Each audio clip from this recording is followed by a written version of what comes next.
Good morning from Arlington, Virginia. I am Jeff Carpenter of Glass River Media. You almost forgot. I forgot my name for a second.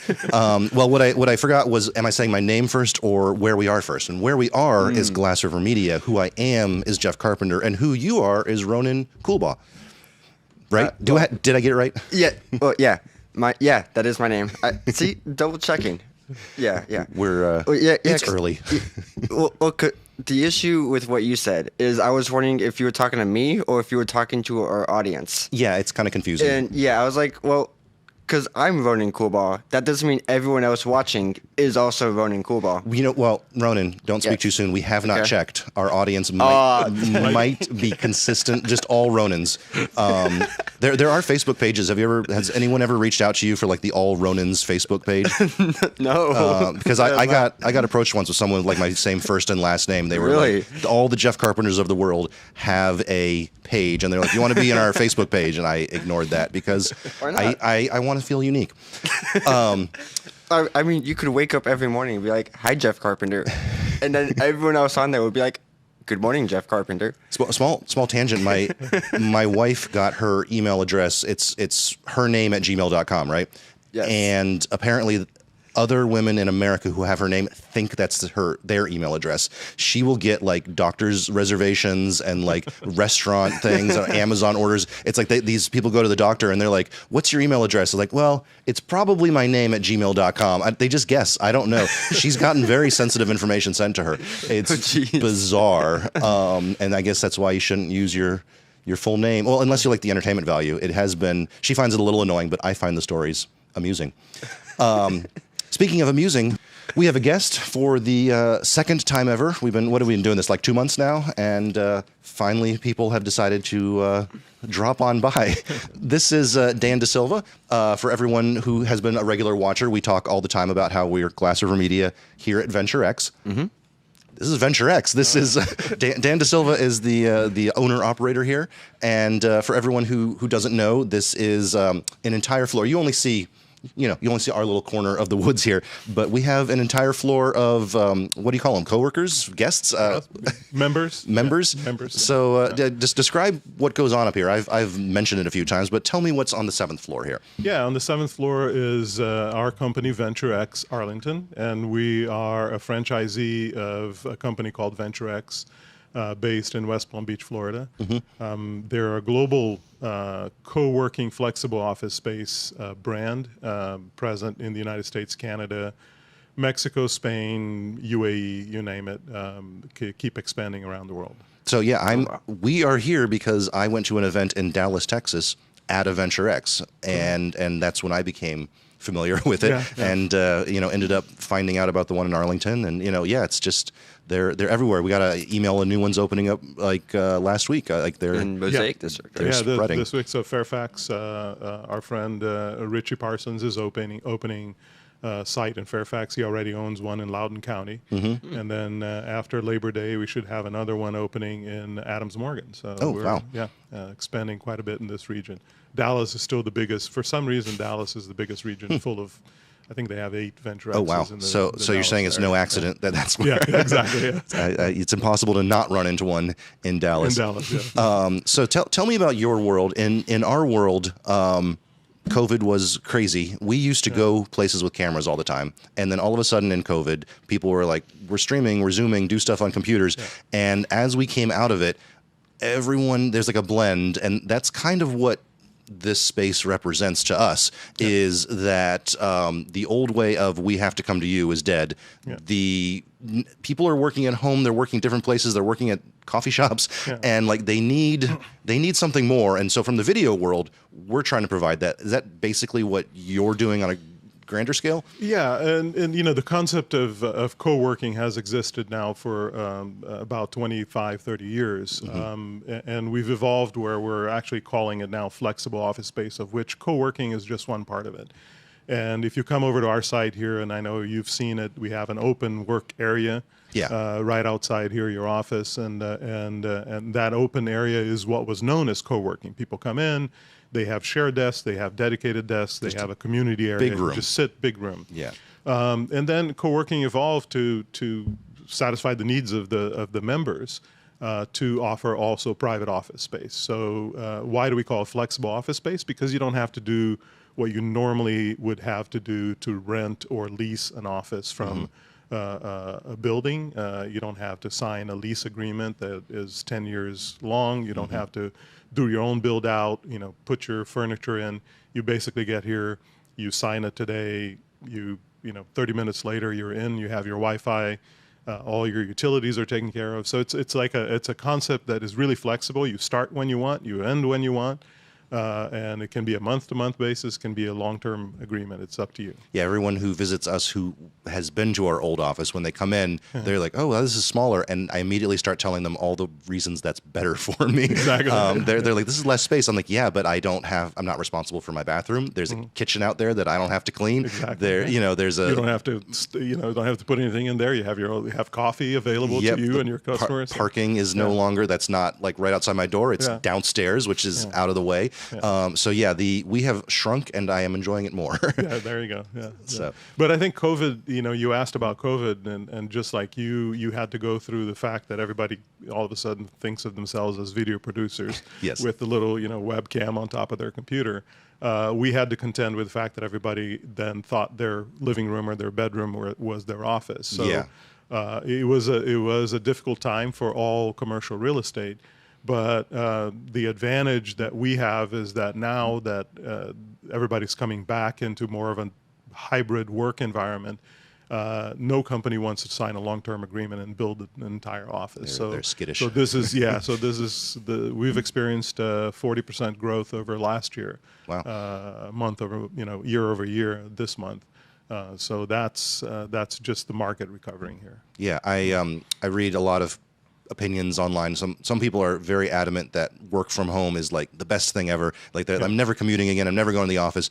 And it's like, yeah, but I bet they don't have kids in school. Like we did the online school thing, and even now they come home at like 2:30, and I'm trying to work. And like work from home is nice sometimes, but I have definitely found the need for a third place. No, I'm of a generation, I guess, that finds working from home a little bit more difficult. I like the human interaction.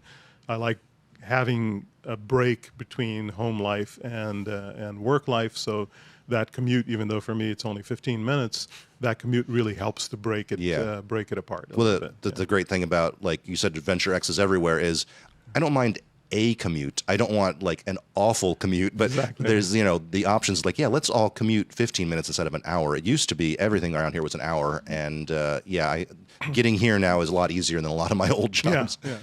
And that's why, Jeff, I was talking about the concept of hybrid work and the concept of where you work that came out of COVID really benefits the co-working flexible office world.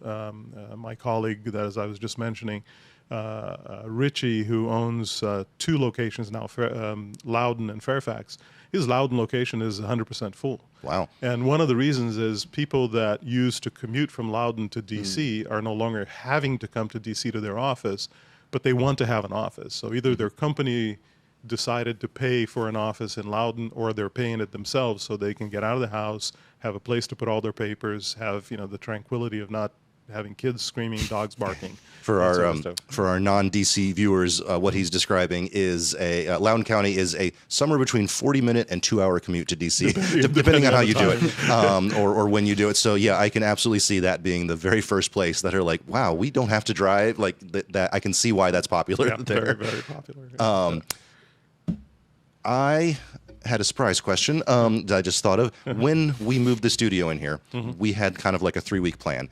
It took us 3 months before we were really happy with it. Likewise for you, when you moved in this floor, what was something that just took longer or threw you for a loop, or what was a big pain in your neck when you first came on this floor? Well, COVID, number one. Well, yeah, you were doing it on hard mode. Exactly. Having when we signed the lease because we signed the lease here for the long term, and then obviously we then have this concept of membership. So what we do is not a sublease, is not a rent, it's a membership. And it's a very simple reason. We are responsible to the building for the lease. We don't make anybody else responsible for it. What I think surprised me at the time was how much of an impact COVID had on everything. So our build out took longer because supply chains broke down. Yeah. You're enjoying all these nice frosted glass doors in your office, and those doors came from Portugal. And, and to try to get 300 and something doors or panels from Portugal to the DC area through the Baltimore. The Port of Baltimore during COVID took 3 months longer than anticipated. Wow. So yeah, those were the kinds of things we had to face. I saw your spare chair room. The door was open yesterday, and it just for some reason it occurred to me. I'm like, I bet the day you got the chairs here was quite an event, because how many chairs are on this floor? Like, that must have been. Was that even one day? That might have been a couple of days, right? So this is the advantage of doing something as a franchise, which I resisted. I was always like the type, I don't want to pay a royalty to a franchise company but the advantage of doing it is you learn through the other franchisees, and you learn through the franchisor little tricks of the trade. And one of them was, don't buy furniture for every office as they're designed. So we have offices, we call the offices as, like, your office here is an 18-person office. Well, you don't have 18 desks in it. Yes. So if I had bought 18 desks for this office, I would have a lot of extra desks. So we bought 70% of the furniture. But even then, when we do what we did with you, and we don't need 18 chairs here, is we ended up storing chairs in other places. But as our occupancy grows, we're actually getting to the point where we're using almost all our furniture. That's cool. Yeah. They're lovely chairs, by the way. Yeah, they are. Something you should know. Here, Ronan, show your camera here for a second. My camera. Okay. Yeah, I'm going to surprise you. There you go. Push 3 on your desk there. So the raising desks, we came in, everything we had done in our old office was the TVs were a set amount above the desk, and we had everything set. And then we come in and the desks are moving. And my opinion was, nope, we're going to unplug them and we're going to leave them.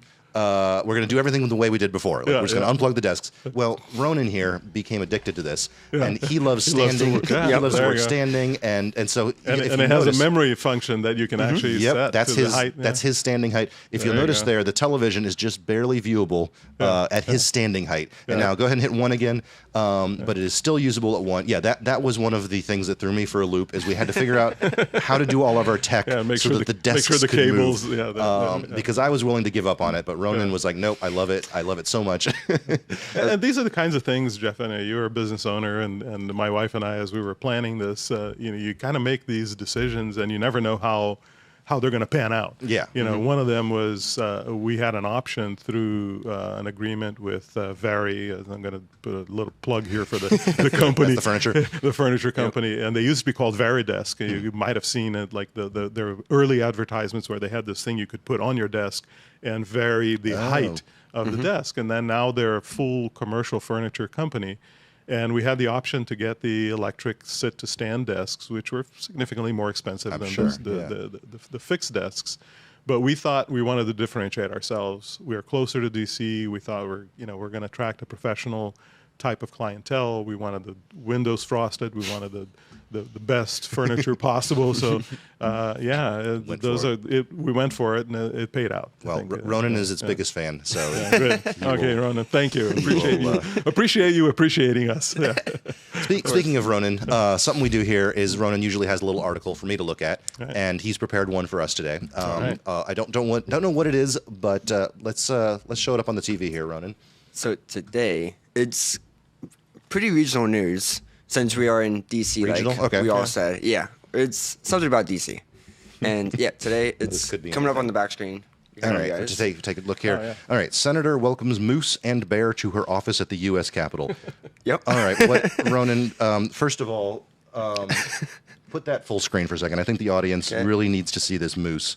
If they are thinking that like this is like a model of a moose, no, that's a real moose, right? Oh, man. So this was a debate or something like going on Twitter, where like the person tweeting about it was saying like they like exodermied a moose and they're bringing it around the Capitol building today.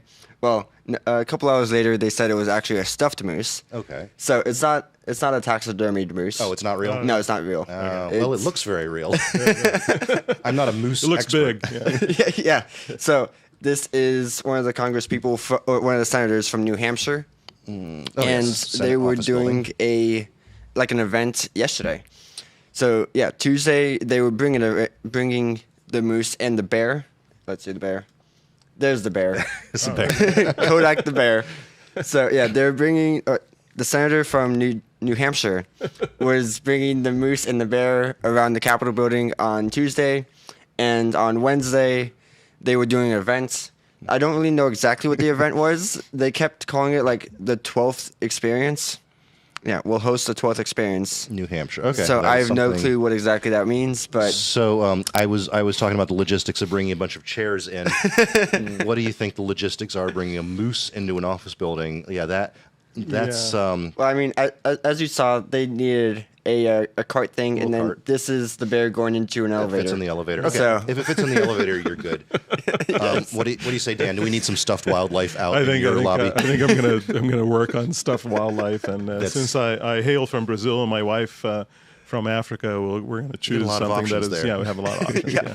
Well, you could do the like the tiki room at Disney World with like stuffed parrots all There over you the go, yeah. cieling. There you go. I think that would be a good look. A good look. Yeah. We'll make sure that if we bring an elephant, it fits in the elevator. We gotta one up the moose. Elephant is the way there we to go. do it. Okay, well, thank you for that news, Ronan. well, talking about one-upping, it does not say how big or tall these animals are. I mean, you could kind of tell by kinda the tell. people here. Yeah. That's a 6-foot animal. Yeah.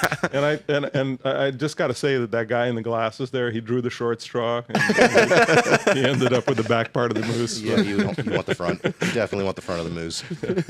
Although I suspect all parts of a real moose are not pleasant. Well, anyway, I want to thank you so much for being on the show today. It was a pleasure. Yeah. We are for our viewers, we're trying to find some interesting people to bring in here because I think people are sick of just looking at me and Ronan. There you go. I was gonna say that was supposed to be my homework, but apparently Jeff is doing my homework for me. So, Yeah, I found which is a plus someone, for me. I found someone before you, so I win the bet. Anyway, thank you so much for joining us. You're welcome. And It was a pleasure. We see you around the hall, but wanted to introduce you to our viewers. All right. Sounds So, good. Anyway, that everyone. is everything for today. We will be back tomorrow. Thank you so much for joining us. And as always, this is Glass River Media at Venture X in Arlington, Virginia. Bye.